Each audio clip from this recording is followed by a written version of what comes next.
Welcome to Dread Vale, where chilling stories and dark legends come to life. Subscribe, follow, and share if you're ready to cross the veil. Tonight, we journey to the American South, to the misty, rolling hills of Tennessee, where history clings to the land like a shadow. In the quiet town of Adams, nestled near the Red River, a legend was born over 200 years ago, one of the most terrifying, documented, and enduring hauntings in American folklore. This is the tale of the Bell Witch, a spirit that whispered, screamed, attacked, and perhaps never left. It began in the early 1800s when John Bell, a farmer, moved his family to a peaceful plot of land. The Bell family was respected, prosperous, and devout. Their lives were simple, built on hard work and Sunday prayers. But that peace would not last. One evening, John Bell saw something strange in the fields. A creature with the body of a dog and the head of a rabbit.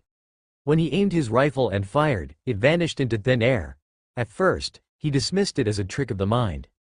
But then, the sounds began. Scratching at the walls. Gnawing at the bedposts. Heavy chains dragging across the floors. All coming from nowhere, and everywhere. When the family tried to sleep, they were kept awake by whispers in the dark, low at first, then louder, forming words. Sometimes, laughter echoed through the house.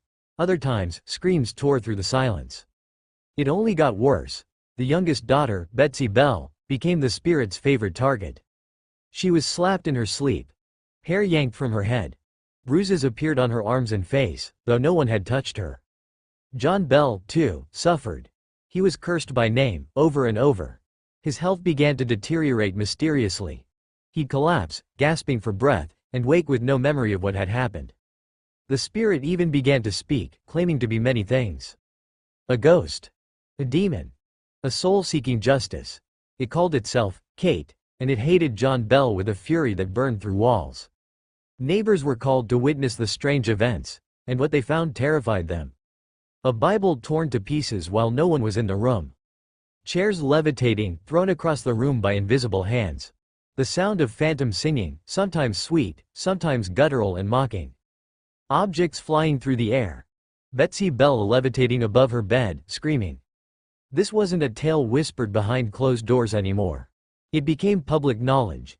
Even the future President of the United States, Andrew Jackson, visited the Bell farm. His men brought horses and wagons to camp there for the night. But they didn't last long. One soldier claimed to be a witch tamer, and laughed at the stories. That night, he was thrown from his horse and dragged by an invisible force, Jackson himself later said. I'd rather fight the entire British army than spend another night with the Bell Witch. As months turned into years, the spirit's wrath grew. And then, John Bell died. Mysteriously. Painfully. His medicine was found tainted. The spirit laughed and sang at his funeral, celebrating his death. It had won. And then, just as suddenly as it had come, the spirit said it would leave. But return in 7 years. Some say it did. That eerie events haunted the Bell descendants even generations later. And in Adams, Tennessee, people still speak of her. They say you can visit the Bell Witch Cave, carved into the side of a bluff near the old Bell property. A cold wind moves through that cave. Even in summer. Strange lights have been seen. Voices recorded. Locals warn. Don't mock her. Don't challenge her. Don't even whisper her name if you're not ready to be noticed. Was it a ghost? A demon? A poltergeist born from grief and guilt? Or perhaps it was something older, something darker, something that clings to the land and the bloodlines that trespassed upon it. The truth may never be known. But the Bell Witch is remembered. Not just as a tale, but as a warning. Because some spirits don't want peace. They want vengeance.